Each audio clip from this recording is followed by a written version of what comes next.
What the topic today is these automatic knives.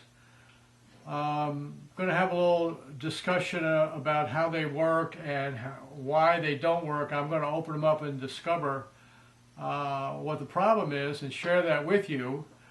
I didn't do that ahead of time because I want to have a little fun with it too, as I saw it share that.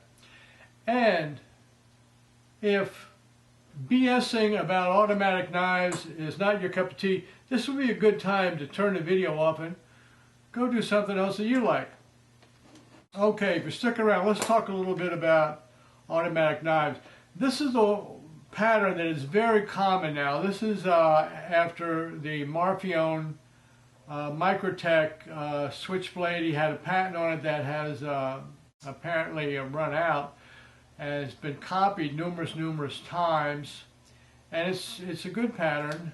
And this one doesn't work, but we already talked about that. If you pull that out and set that, and it doesn't catch, that's for the later. That's maybe another day. We already talked about these. And do not take knives apart. It's very dangerous. You can get cut, lose an eye, injury. I'm only doing this for entertainment purposes. Don't try it at home. If you do so on your own risk. Okay. Now, this is a pattern for an automatic knife that has been around years before the Malfunction mechanism. And I always was fascinated by this. I think this is why I got into knife mechanisms. I really wanted to find out how these things worked. And one day, several years ago, I took one apart and saw how it worked, and I still couldn't figure it out. But I really later got into mechanisms, and I started studying them and figured it out. So what we're going to do is we'll talk about how this works as opposed to the Malfunction pattern and what they have in common. And then we're going to take these apart. This thing don't even lock up. And then we'll look at some of the inner workings. And didn't catch.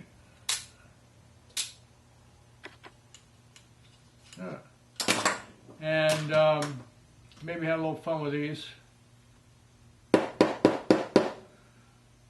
Your problem is obvious.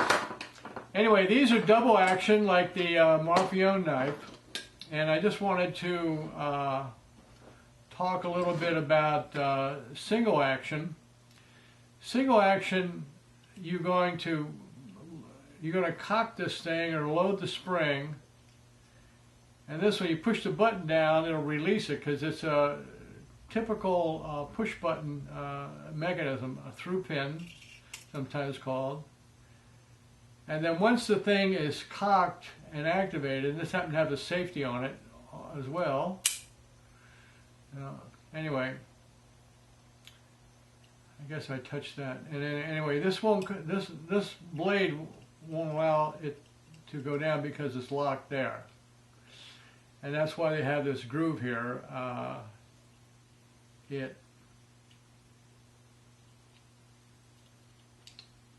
me see. No, that ain't it. Yeah, okay. Safety was on. Okay, so you push the button, and that's it, and it locks up, and it's single action, where this is double action. Sometimes people call it dual action. Whatever suits you. I reserve that for the typical knives where the blade swings out manually, but it will also automatic. I call those dual action. A lot of people call this DAOTF, which generally means a double action out the front. And we're going to have a look at these. These particular ones have a button, instead of being this button, which you probably call on top, this is more or less on the side. Okay? and the blade is offset a little bit. It goes this way a little bit, and that's because all this guts in there. And this particular one has this cover piece, and also looks like it comes apart. And we're going to have a look, and we'll talk a little bit about how they work. So it's commercial time. All of this is explained in this book, available at the better knife making supply houses. But for those of you who are dyslexic, we're going to help you out today and go over it right now. Right, so by way of review, we'll talk about the Microtech mechanism. And what that is, you have a blade that has these sort of flap valve things here, and the knife will get caught on these, and these are on the top and the bottom, sometimes both on the top. They could be both on the bottom, often one on top, one on the bottom. And there's a little spring that works on these catches, and they work just like flap valves. The valve will get pushed down when the blade comes back, and then when the blade comes back the other way, it'll catch the blade. And the concept with these automatic knives is you need to overshoot the mark just a little bit. So when you go past the catch, it's going to go a little bit beyond. Then when it comes back, that's when it's going to catch. So there'll always be a little bit of blade wiggle. Now, the deadlock with Gavin Hawk, he says because he uses a ball, they don't overshoot. So I think that that's probably pretty close to true. I think they do overshoot just a tad. That's just my opinion, but it's less than this way. Now these have a different situation. These are going to have these sort of S hooks in here, and they're on a pivot, and there'll be a compression spring underneath, coil compression string, and the blade is going to get caught with a notch on this hook, and they'll have one for the forward lock position, one for the back. So I'm going to get a screwdriver. We're going to delve into some of these, and we're going to start. Well, we're going to start with this one, I guess. It does. Let's start with one that works. Now, which of these worked? Which one worked? Okay, we'll start with this one. At least this works in one direction. Well, it works in both directions, but it doesn't lock up. Okay, I got this cover off. This button is just a plastic press fits on this post, and this is this cover plate here. And the screws, by the way, appear to be metric Allen. So I had to figure out what they were. And I'm going to do a close-up, but first I'm going to explain what I'm doing here. The blade is locked now, and here's this post, and it's this flat piece of metal. It's got these tabs on. These tabs are sort of the controlling arms of this brain here. This is what works the knife. There's a actuator spring here, and this is one of these hooks I was talking about. It's hard to see, but there's a little coiled compression spring that's pushing this lever up here and therefore down here, engaging the blade. There's another lever here. Now I'm going to release this blade by pushing on the arm back here. That's what this tab would do. When you slide this back, it's going to push this down. And it's going to be interesting to see what happens when this blade gets released from the catch hook here. We'll push down on it. Alright.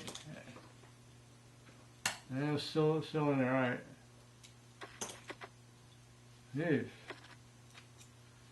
You're ruining the show here. Okay.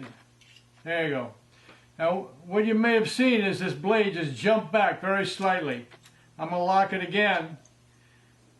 And watch this blade. It just barely moved, okay, but it is unlocked now. Now I'm going to pull it forward and it's going to lock up again. All right, it's locked up again. Now, I'm going to push the button back like you normally would, and that's going to put tension on this spring, but the blade is not going to release all at once. There's going to be some movement, the springs are going to get loaded, and then when this tab pushes on the tail of this lever, catch hook, it's going to release the blade. Now here it goes. I'm pushing back now. Well, it's supposed to fly. Here. Try that again. Okay. Guess I got in the way. So you see that the blade would fly because I loaded the spring. If I do it the other way, there's a tab here. This tab is going to push on this and release the blade. But first we're going to load the spring and it flies open. And now that caught. Sometimes this thing wasn't catching. So I'm going to give you a close-up of that, and we'll see how it goes.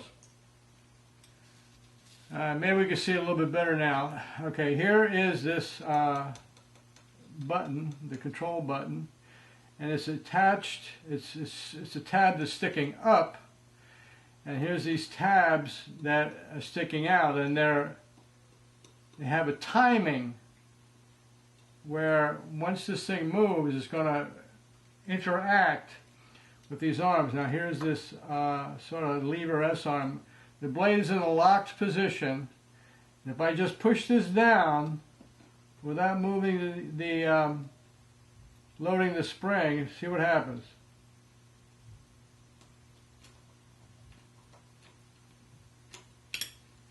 Okay. Basically, you couldn't even see it. Hardly anything happened. I'm gonna lock it up again. Wait a minute. That is locked. Okay, let me see it here.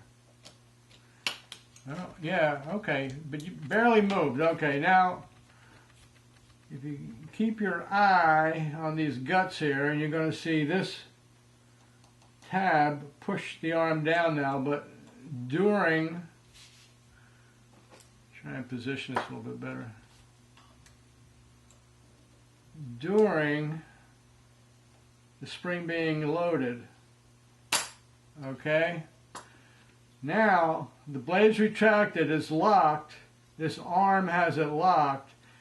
If I push this down, not much will happen, and you can see, okay? Make sure the blade is in there locked. It probably is. Here we go. I'm going to try going forward now.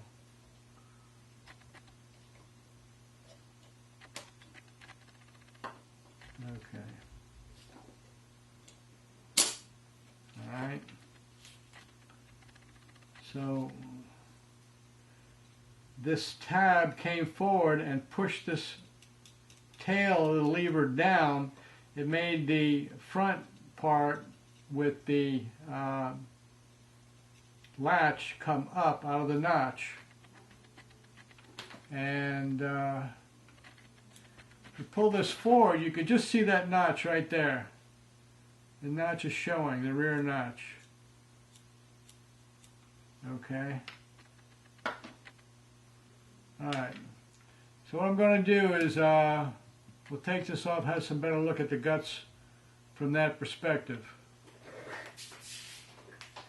Okay, what you got here is not much to look at. You take this off, you can see here's the blade, and here's the notch that holds it in the closed position. It slides up, and the other catch is going to go behind the blade. So that's where those two connect. There's not a notch for that. And there is this post here that the spring hook catches on. There's another post that guides the blade, so it's when it's in this channel, it could slide straight.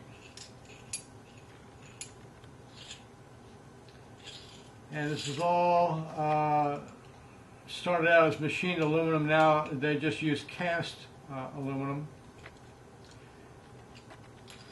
And this also prevents the blade from flying outside the knife. There's a stop here that this little post, this bar, is going to butt against. Okay. And this comes off like this here, and this is one of the blade hooks here that catches on this here, and then it comes back. There's a hook here that goes behind the blade to propel it forward. This hook is a little bit longer because it goes behind the blade. This hook is a little bit shorter because it only has to catch right here. And there's a slit here, and you can see that there's a screw here. That's the pivot. That's the pivot for this lever. And there's a hook protruding right there. In fact, the spring's working, so every time I push it down, it pops back up again. There's a slit here, and there's the screw that acts as the pivot. And you can see that these are opposite each other.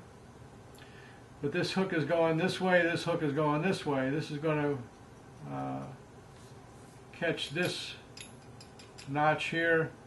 This hook here is going to go behind the blade and lock it in the open position. Okay, and this is this flat piece of sheet metal that's been bent, and this way it goes around the actuator spring, and the tabs come off of it, and that's how they're formed, out of the sheet metal. And now when it's not attached to the blade, it slides back and forth. Now the spring will not be loaded.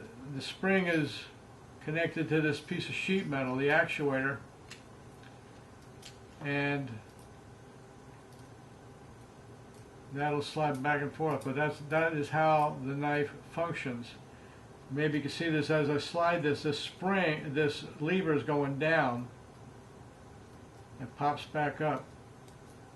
Now this lever here, this hook, is up, and it goes down when pushed forward. That's the tail end. Now the hook will go up. There's the hook, and release the blade. That's the hook. And I'll give you a little close-up of that. So okay, once again, this is the rear hook is propped up, and likewise this one's pushed down. That's part of the timing, and it sits in this hook sits in this slot. If I were to move this forward, now this hook comes up, this one goes down, so there it is protruding down, and you can no longer see that. Okay, and that is how it works. Now, as to why it doesn't work, I'm not sure, but apparently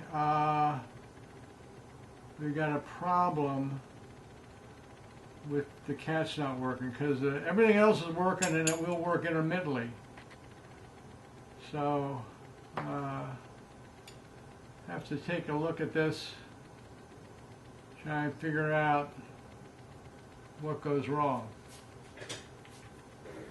The problem with this knife is that when the control button is pushed forward, this tab will release this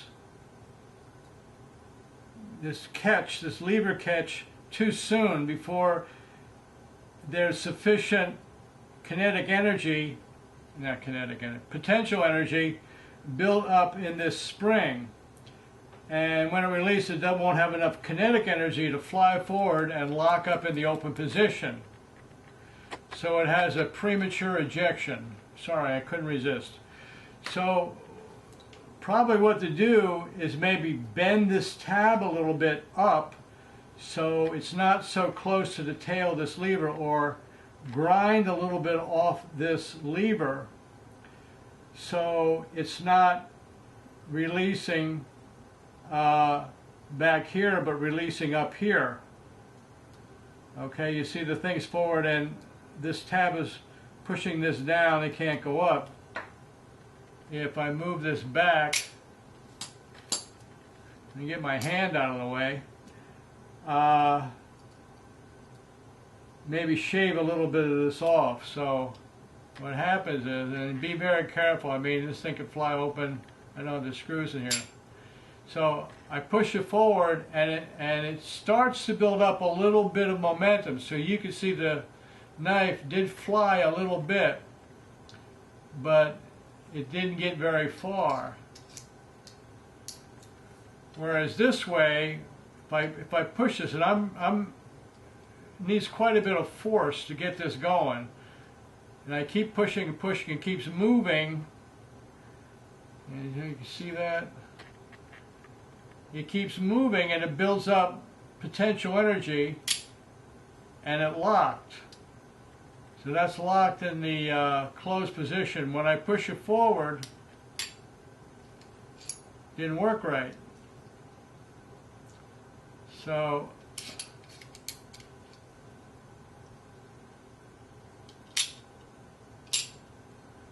that's that one. Now, this one here, I think the spring's broken because nothing much is going on with it. So it acting like it has a broken spring. I'll take it apart and take a look. Well, I'm having some trouble getting the top screws out, so I went ahead and got the bottom screws out. And as you can see, the spring is in perfect working order. But things are very stiff in there. I think I want to try some oil. I still can't get this thing to lock up in the closed position.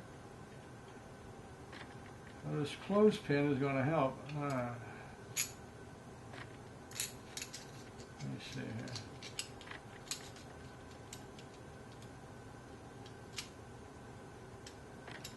All together here. Alright. I believe that's locked, so we're going to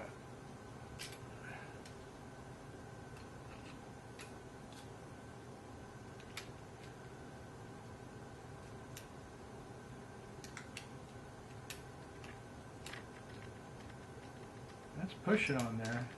Yeah. That rear catch isn't catching. I don't know what oil will do. Now let me try some oil. They don't really put a whole lot of oil in it. I don't think they put any oil in these things. Sometimes these automatics are said to love oil. So, okay, I've got some oil in here. Or as they say in the South, some all, A-L-L, all. No. You never know what they used to call it in Philadelphia 100 years ago. Earl. You put some Earl in your pan, and then you get some tin foil, and then you do the cooking. But that's a little trivia that you'll find probably useless. Okay, this oil has made this blade fly, but it still won't lock up.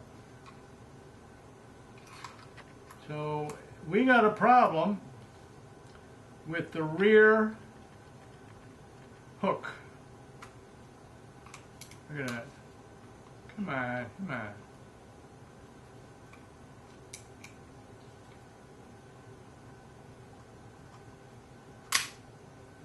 Yeah, that is going back there and banging.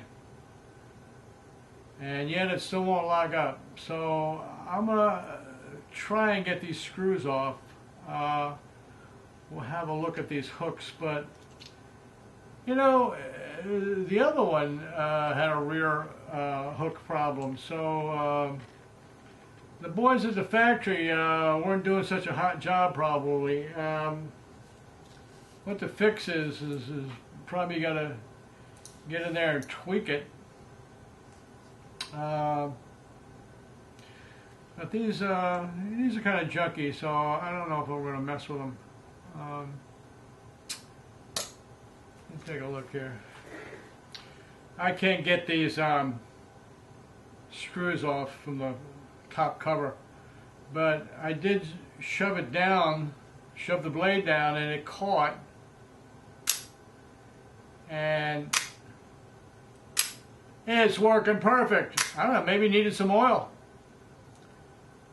I don't know.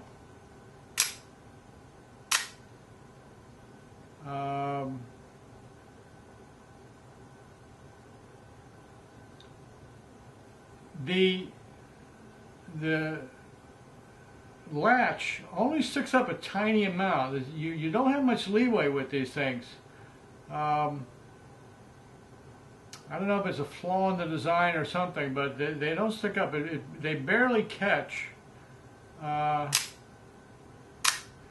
If I were to redesign this, I would make it so the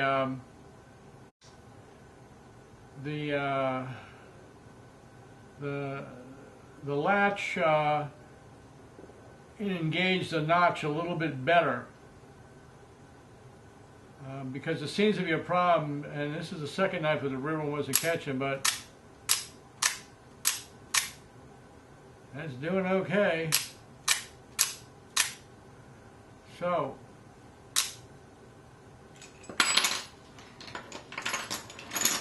that brings us up to this one. This one, let's see if we can get it apart. Somebody put some glue in there, I don't know. Okay, hell of a time getting these Chinese screws out, but I did it. And I opened this thing up, and this thing is sort of looks like it's jammed in there sideways. Now you could see that this thing is what do they say in the South? Cattywampus. Or cattywampus. I like cattywampus better, but somebody told me cattywampus was more proper. But anyway, it's crooked. And I don't even know how they got the thing in there and close up, but it did. Okay. So it broke loose. And, okay. Alright, maybe all this thing needs is some oil too. Because now that it is in the correct attitude, it slides. Now, of course, here's the thing. You don't want a lot of blade wiggle. So you want this channel to be as narrow as possible, meaning as close to this blade as you can, yet it's supposed to slide freely. Now this looks like it's got, I don't know. I mean, the front is very loose. The front has got a good 8 thousandths or so, and the back maybe 1,000 or 2. Well, why they didn't make it the same all the way, I don't know. Maybe they had a reason for that. but it slides freely, and there is some wiggle. And of course, these pins are supposed to guide it. And we'll just see here.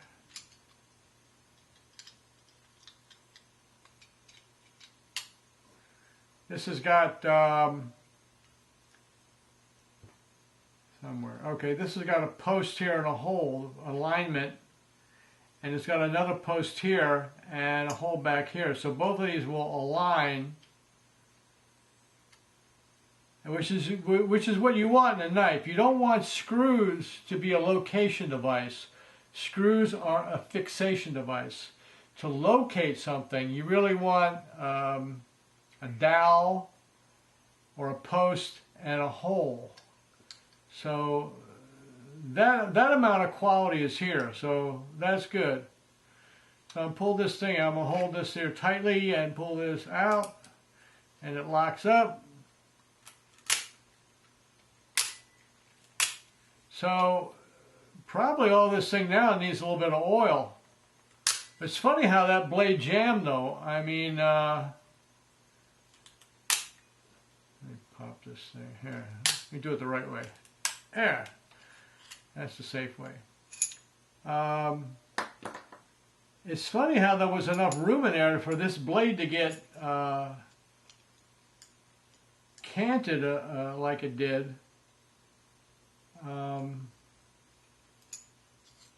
So the top to bottom tolerance, I mean, just looking at it, I would say maybe, like, again, it's like 2,000–3,000 up front, maybe like 1,000 in the back. Now, how could that be? The blade's all one thickness, but that's the way it looks. Maybe because of this pin is pushing it up a little bit. So it might be riding on this pin, although I don't see any scratch marks here. But then again, this knife didn't get used much. But so anyway, I was expecting to find some more common problems that you find with these, which would be things like this little compression spring to push the catches up, broken. Without that spring, this won't come up and engage properly. Or broken actuator springs. But out of these three, they all have intact actuator springs. Okay. So now I'm going to cut to the little bonus feature. I'm going to put this little segment at the end. I wanted to go over this. This toaster quit working. It turned out it was this little fiber thing that acted like a lever to push electrical contacts together. The little thing broke off. So I thought about maybe fixing it. But anyway, this is the mechanism that holds the toast down. It goes down and then you flip it, it goes up. But the thing that interests me is this spring. Now, this spring is basically like a leaf spring, and it is wound around this little tab of metal here, and it winds around. Then when you pull it, it kind of unwinds. So they were smart enough, at least in terms of springs, not so much the fiber valve, fiber switch, but they were smart enough not to use a coiled expansion spring. Now this works like an expansion spring, and it looks kind of like a leaf spring, so I'm rattling my brain trying to think, you know, terminology. What would you call this? I would call this a torsion spring, even though most torsion springs kind of wind around a rod and twist the rod, but this winds around and then it sort of makes this go around it, but it doesn't really go around, it only travels in a linear direction because it has to be in a tract. But it's a very good idea for a spring. The spring would probably last much, much longer than a coiled expansion spring. And don't play with toasters, they're dangerous. And I'm throwing this one away. Okay, we're back with a little bonus feature. I want to say thanks a lot for watching. Hope you had fun. I learned quite a bit because I haven't been playing with these. The only time I played around with them was just to figure out how they work so I could discuss them in the book. So I've got a whole bunch more of these. Maybe I'll make another video later. I will do some prep for that. I'll take a bunch apart and I'll look for different malfunctions and we can discuss those. But that'll be it for now. Got some other stuff coming up. Hope you like. Thanks.